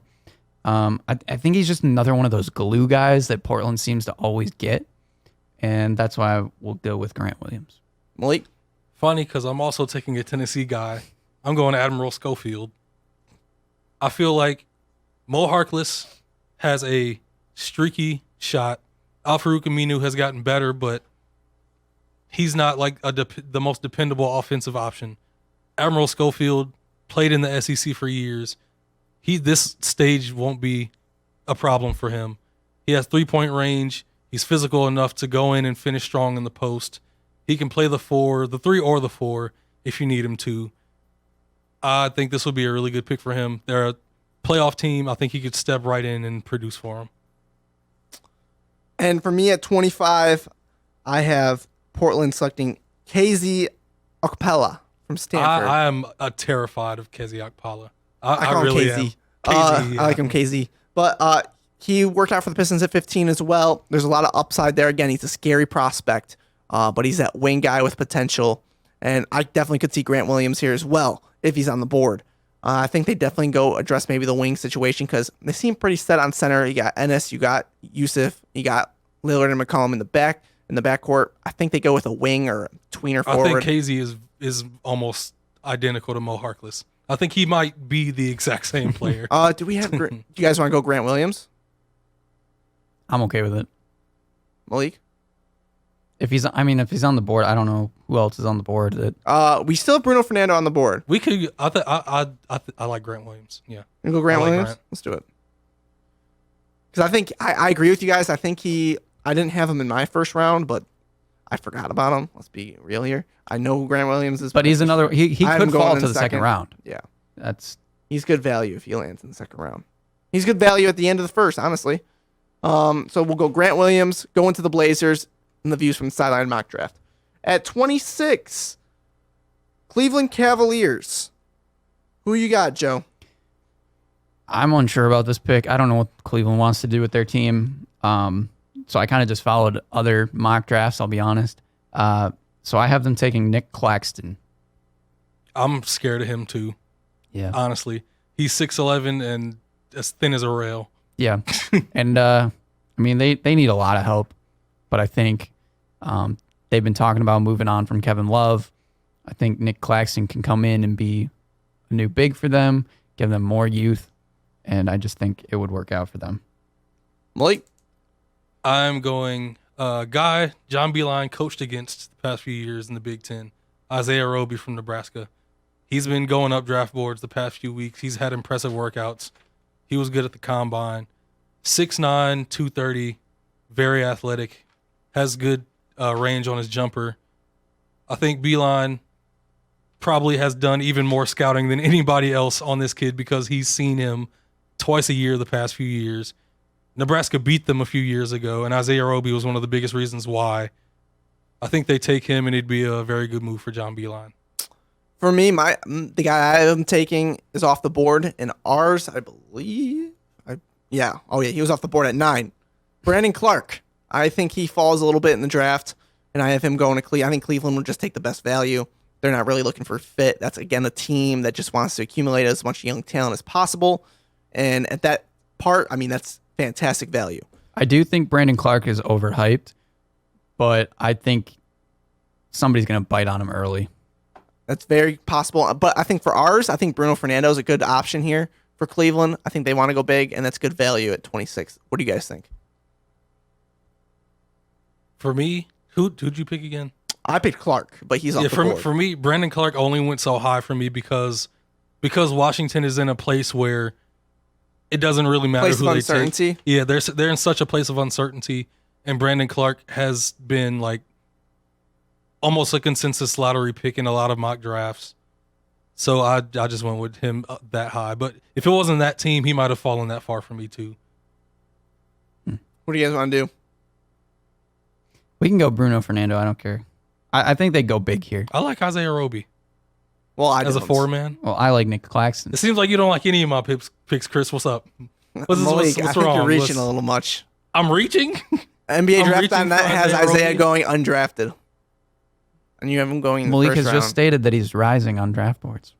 What, Were you not from listening? undrafted to 58? Maybe. I'm just messing with you, Malik. I don't know. I think they should go big. I feel like I've been harping on too much on your picks, too. I think they go big either way. All right. If not for, how about this? Not Fernando, not Roby. Who do we want to go with? Nick Claxton. Yeah, Nick go Claxton. Claxton. Yeah, he's. All right, let's go I don't Claxton. understand why he's been rising up so many drafts. Honestly, I'm not a big fan of him either. Exactly, but I yeah, mean, Nick he Claxton, seems to I have been a hot name. He seems to be a hot name. Oh, we also still have Ty Jerome on our board, too. guess. Yeah, I know. Okay. Not a fan. I see you. I know. I see you. So we got Claxton going. Number 26. I think Cleveland would be bad if they picked another guard. Because I think they're going guard with their 5th pick. 27, Joey. Brooklyn Nets on the clock. I have Chris's favorite name, Luka. Luka Doncic. Oh, wait. I thought it was Semantic. drafted. Oh. Or however you pronounce it. I Yeah, don't that's actually right. know. That's right. I think it's another thing. Pairs well with Jared Allen. Can stretch the floor. Brooklyn is on the rise. I think at this point they'll just look for shooters, just like a lot of other teams. Once they kind of have a core, they start looking for shooters. I think he fits that role, and he's got a lot of upside, I think, to make it into the NBA, get acclimated to the NBA game, and I think he would work well in Brooklyn. Malik. I'm also going international, but I know he's going to go much higher than I have him slotted, but I never trust guys that are 2 years away from 2 years away, 17, 18 years old, still just figuring out the game of basketball. I never just jump to the bit for those types of guys. Sekou Doumbouya, I have him going. Sekou? Yes. There's no way. That's why he's going lottery.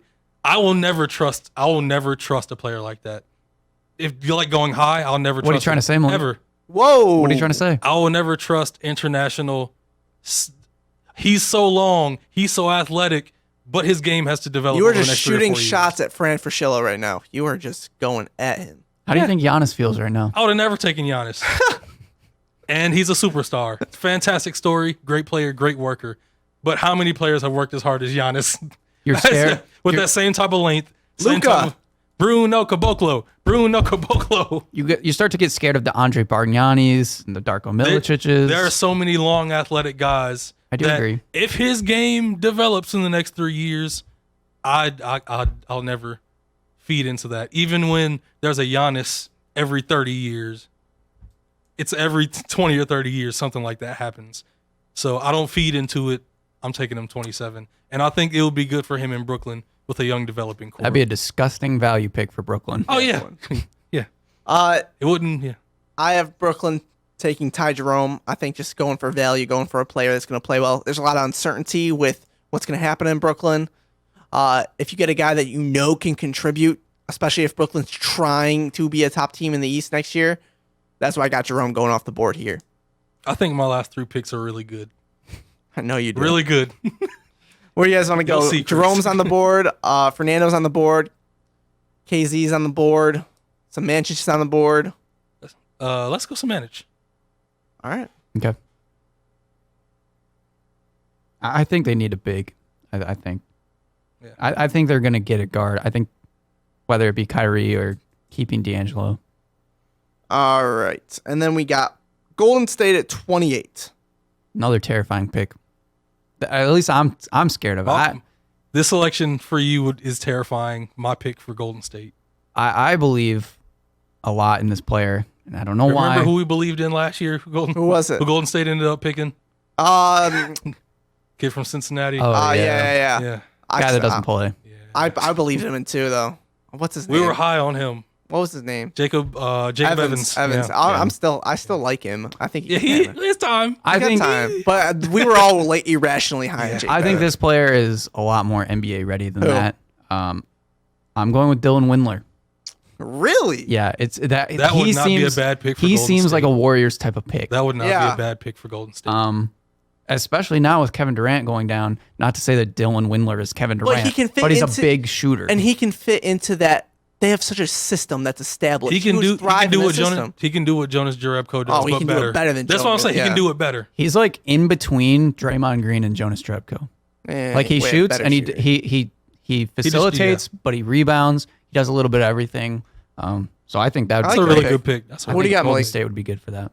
I have Cam Johnson to Golden State. Gotcha. That would be a nightmare. That would be really good too. But honestly, I honestly think he could still be on the board at that point. It's You think possible. so? Yeah. I think think it's very so. possible. I just think teams are going to value shooting too much. Yeah. It's possible. But yeah, I think because he's mostly just a shooter, that he could fall. For me, I'm with Joey. I got Dylan Windler. Let's go. I was just about to say, no matter what you say, I feel I like you got to go with him. I got Dylan Windler. Yeah. I Dylan completely Windler, agree. yeah. I think he fits into the system. It's a guy that would be awesome in Golden State, and perfect pick. I'm with you. We're putting him in our draft too. All right. I think that's a consensus pick there. I 29. think we're all going to agree that this guy should go to San Antonio. All right, San Antonio Spurs. Joey. Another terrifying pick because the Spurs are always terrifying, and now they have 2 first-round picks this year. I have them taking Bruno Fernando, Okay. and that's terrifying. Is that who you Bruno have? Fernando. Really? That's terrifying. Imposing That's force awesome. down low. Yeah. Yes. I have Bruno another- Fernando to the Spurs. I have another terrifying pick as well. It's not Bruno Fernando. It's Carson Edwards. If you went to San You think Antonio they- as well. I don't know about that because I feel like the Bryn Forbes role, I feel like he's so set in that role. I don't think they would need Carson Edwards. Bryn Forbes is exactly what he would be. Well, we're gonna put What Bruno would they Fernando do? as. What do you think they would do with DeJounte Murray in that situation? I don't know. I think they play it out. Okay. I think they see where they stand next season or once they get to the deadline. They're all in on DeJounte. I'm pretty sure. Well, and they're gonna see how. I think if DeJounte comes back how he seems like he's going to, they trade Derek White for a lot of value because he's shown to be a productive player, and there's definitely a market for him. Right. All right, we're on to our last pick. We made it to the end of the first round. We're going to do the Pistons second round pick, and that's going to be it for the mock draft special. Joey, at number 30. The third scary pick in a row, because I think Golden State, San Antonio, and Milwaukee all have possible good value at the end of this first round. I have Milwaukee taking Admiral Schofield. And I think it's pretty spooky. Is another solid. that would be terrifying seeing Giannis and Admiral side by side on a court. Yeah. Just the physical. Right. Yeah. Physical presence. Another shooter for Milwaukee. And like Malik said previously, a guy that's, used to big situations. Milwaukee's obviously going to make the playoffs. Most likely going to make the Eastern Conference Finals again. And I think he fits in well for them. He can immediately come in and be a factor off the bench for them. I think he's a great fit. Chris, you're gonna like this pick. As a guard, this is perfect for the Budenholzer system. He's a winner.